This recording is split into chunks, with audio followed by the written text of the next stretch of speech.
Is it better for filmmakers to be specialists who focus on developing one niche skill to the absolute max? Or is it better to be a generalist whose knowledge is spread out across a diverse range of expertise? In this video, we'll unpack this question by looking at what I call the film crew pyramid and think about the best way to build the creative and technical side of your career. This video is sponsored by Squarespace, the all-in-one platform you can use to build a beautiful website for your business. Just like the corporate structure within a company, or the ranking system within the military, the types of jobs on a large industry film set are organized in a hierarchical way. While companies may produce a product like fast food, or a service like financial management, a film production company produces a movie. At the top of the crew pyramid, you have the executive positions, such as the director and producer, who have a large degree of control over how the movie is produced, or are greatly responsible for coordinating the logistics and financing behind making it. The role of these executives at the top of the pyramid is usually that of a generalist. In other words, they have a very broad skill set and knowledge. They lead through delegating multiple tasks to other crew who fall into different departments, a bit further down the chain. For example, the director will communicate with the cinematographer to create a visual style, framing, and lighting for the film. Or once it's been shot, they will work with an offline editor to cut the movie with the pacing, feel, and story that is most suitable. The further down the pyramid you go, the more specialized the role of the crew becomes. For example, let's look at the camera department. It's headed by the cinematographer, a generalist whose role also includes liaising with many other departments, such as the art department that builds sets and does production design, the lighting department that rigs the illumination, and the grips department to execute the camera movement. Under the DP, we have the camera operator. They sit behind the camera, frame shots, expose the image, and generally control how the camera is used while filming, under the direction of the cinematographer. This role requires a broad knowledge base, experience, and technical expertise. For example, they'll need to understand the best ways to assemble the camera in different situations, how to compose shots, how to best change all the key camera settings, where to position the camera for the best lighting, and the list goes on. Further down we have the focus puller or first AC, whose role starts narrowing and becomes a bit more technical and specialist, rather than generalist. They build the camera into its different forms, coordinate and troubleshoot any problems with the gear, and, as the name suggests, pull the focus so that the subject in the image remains sharp. The loader or second AC is an assistant to the focus puller and performs almost an entirely technical role, doing things like the clapperboard, marking actors, and reloading the camera. Then, right at the bottom, there is the camera trainee, who works under the second AC and acts as a general assistant to the camera department through more basic technical tasks like charging batteries or organizing the gear in the camera truck. If we zoom out on this pyramid, you can see a trend. The higher up the job is, the more people they manage, and the more of a generalist they have to be, who fully understands all aspects of the filming process. While the further down the pyramid you move, the more your job becomes specialized on performing a few niche technical tasks. It should also be noted that the structure only really applies to larger long-form jobs and industry sets.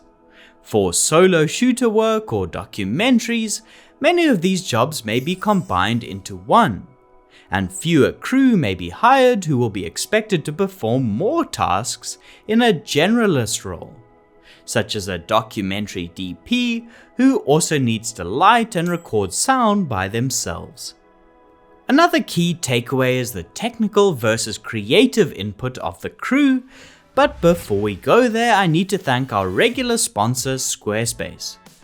Every freelance filmmaker, creative or business owner needs to make a website. Squarespace is a great platform that you can use to set up that site all by yourself and establish a professional online presence and contact point for your business. You can use tools like galleries to publish your photos, designs or videos in a portfolio so that collaborators can browse examples of your work. You can also set up a store or a members area, online tools that help you to better run your business. So go to squarespace.com for a free trial, and when you're ready to launch, go to squarespace.com/indepthcine to save 10% of your first purchase of a website or domain. This filmmaking pyramid model was set up as a way to use hierarchy as a way of on-the-job training, which started crew off by focusing on specific technical tasks, which would later continue to expand into more general knowledge as they moved up the ladder. For example, a trainee starts off being exposed to film equipment, learning the names of all the gear and charging batteries. They move up to second AC, where they need to be able to quickly locate all that gear, change lenses and learn the correct distance at which to put the clapperboard. These skills transfer up to first AC, where they need to use all that gear to build the camera any number of ways and use their perception of distance to pull focus.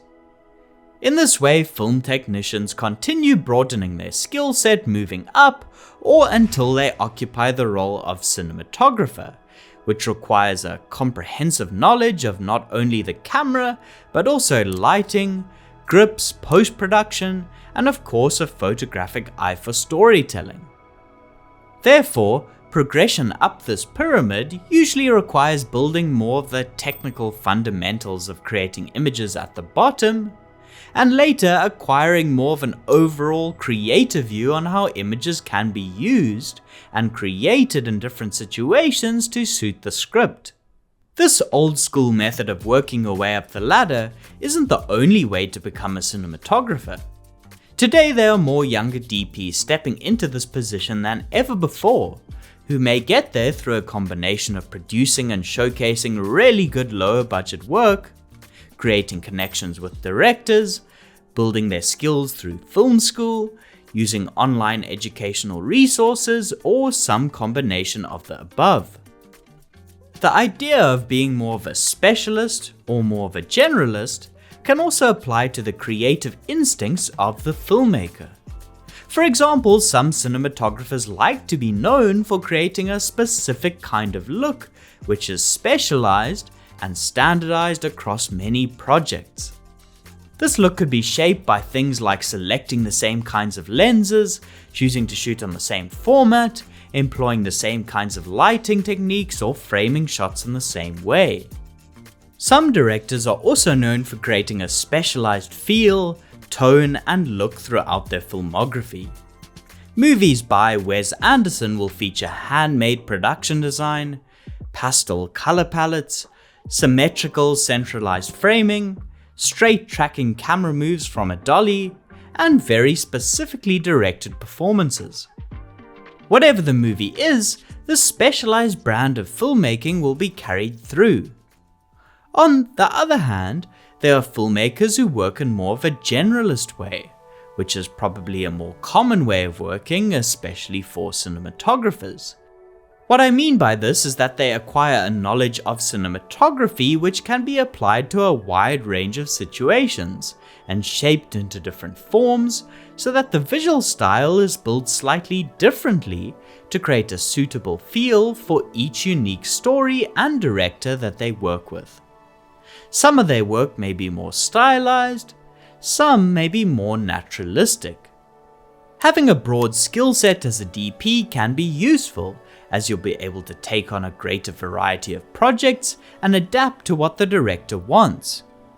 While more specialist practitioners may only get the call from directors who want their movie shot in that particular style associated with a DP. If this is a bold style, for example, with lots of color, contrast, grain, and haze, it may also draw more eyes to your work, especially to short-form commercial or music video directors who want pieces to have a specific look and feel. This could be useful especially in building a career early on. In today's era of filmmaking, there are no rules about how you should build a career as a cinematographer, but perhaps it's useful to keep this pyramid in the back of your mind to remind yourself of how you need to develop.